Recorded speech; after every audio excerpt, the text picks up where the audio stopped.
Hello everyone, welcome to my YouTube channel. देखिए, जब परीक्षार्थी कॉम्पिटिटिव एग्जाम्स की परीक्षा देने जाता है तो उसमें एक इंग्लिश का कोई में कोई पार्ट जरूर रहता है और उस इंग्लिश पार्ट में करेक्शन से संबंधित एक सेंटेंस जरूर आता है। तो जब करेक्शन का उसमें आ जाता है सेंटेंस, तो उसमें वो ढूंढता है कि गलती कहां पर है, नंबर ए पर, बी पर, सी पर, डी पर, किस जगह गलती है उसमें। तो जब तक उसको सही तरीके से ग्रामर का ज्ञान नहीं होता, वर्ड का सही ज्ञान नहीं होता है, तो उसको सॉल्व करने में, उसको गलती ढूंढने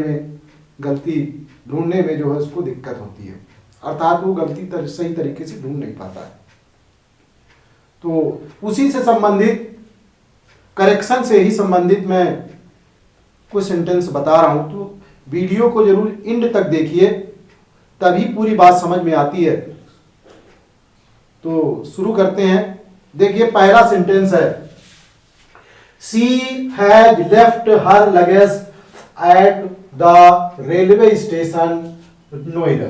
अब इसमें देखिए, नंबर ए, बी, सी और डी, इस तरह से पेपर में भी आता है।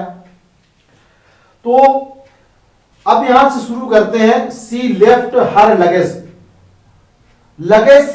अब इसमें देखिए लिखा लगेज, ये लगेज सामान।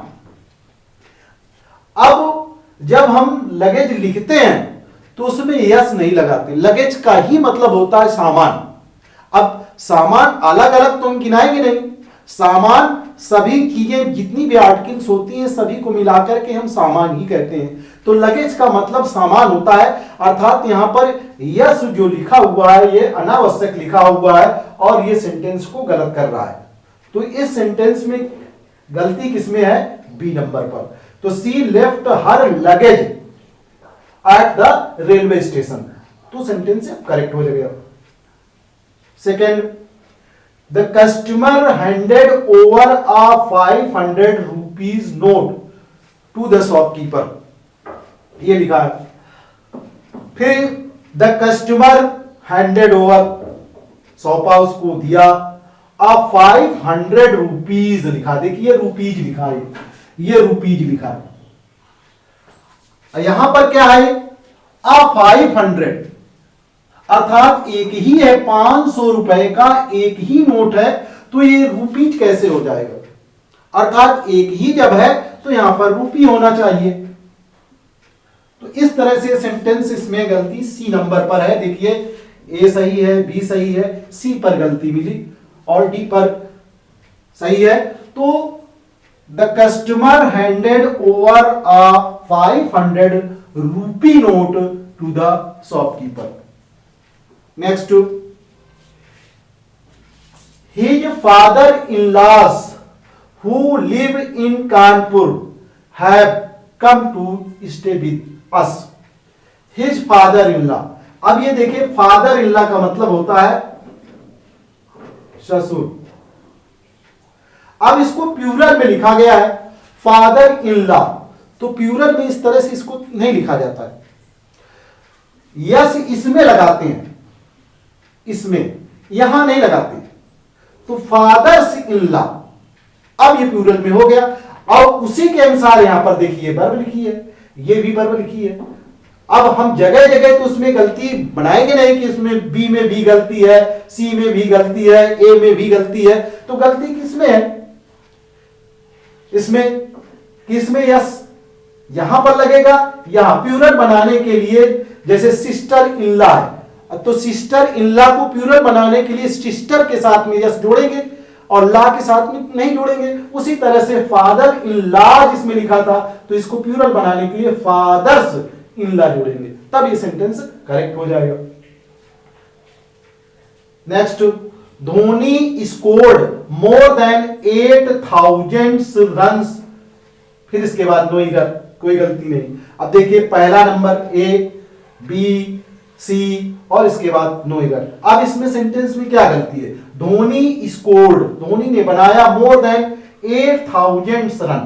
अब इसमें यह ध्यान रखना है कि देखिए जब इस तरह का लिखा हो 1000 स्कोर डजन 100 और उसके पहले कोई संख्या लिखी हो, जैसे यहां पर 1000 लिखा है, थाउजेंड्स के पहले यहां पर 8 संख्या आया, तो इसको हम प्लूरल में नहीं लिखते, इसको हमेशा सिंगुलर में लिखते हैं।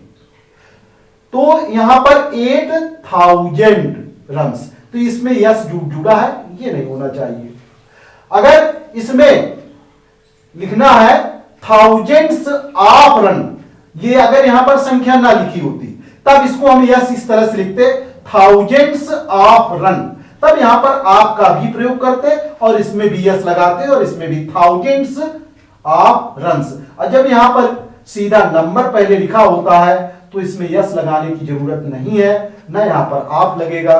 तो ये ध्यान रखना है, जैसे हंड्रेड्स, डजन्स, स्कोर्स, थाउजेंड्स, तो लिखा हो तो इसके पहले नंबर अगर कोई है तो उसमें यस नहीं लिखा जाएगा। अगर नंबर नहीं है और इसके बाद में आप आ रहा है तो फिर इसमें यस लिखा जाएगा। तो इस सेंटेंस में गलती थी, इसमें यस नहीं होना चाहिए। Next number, it is harmful to take cupfuls of tea 7 time a day. एक दिन में 7 बार चाय भर के अर्थात कप लेना हानिकारक है। अब यहां पर कप फुल्स लिखा, देखिए कप फुल्स। अभी जैसे मैंने इसमें बताया था तो ये प्लूरल में लिखा हुआ है। अब प्लूरल में इसको लिखने के लिए इस तरह से प्लूरल नहीं लिखा जाएगा, अर्थात ये यस यहां पर नहीं लगेगा, यस यहां पर लगेगा कप्स फुल। इसको plural cup full singular, cups full, cup full singular और कप्स, इसमें यस यहां पर लगेगा, तब ये सेंटेंस करेक्ट हो जाएगा। तो it is harmful to take cups full of tea 7 times a day. Next देखते हैं, a pack of hounds attack the herd of sheep and killed a few और नोइगर।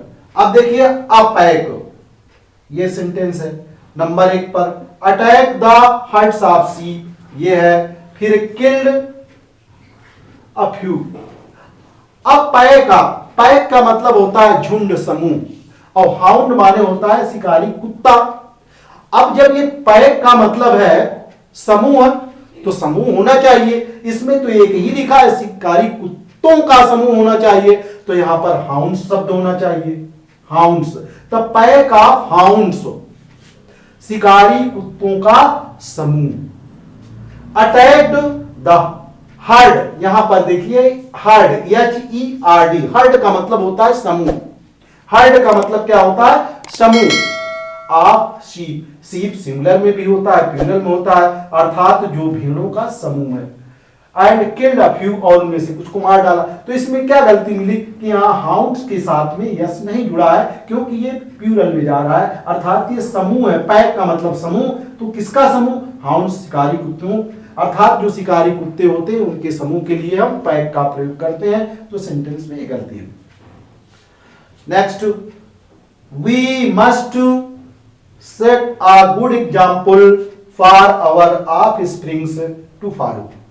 Offspring, we must set a good example, हमें एक अच्छा example, अच्छा उदाहरण प्रस्तुत करना चाहिए फॉर आवर ऑफस्प्रिंग, अपनी संतान के लिए, अपनी संतानों के लिए या संतान के लिए, टू फॉलो, अनुसरण करने के लिए।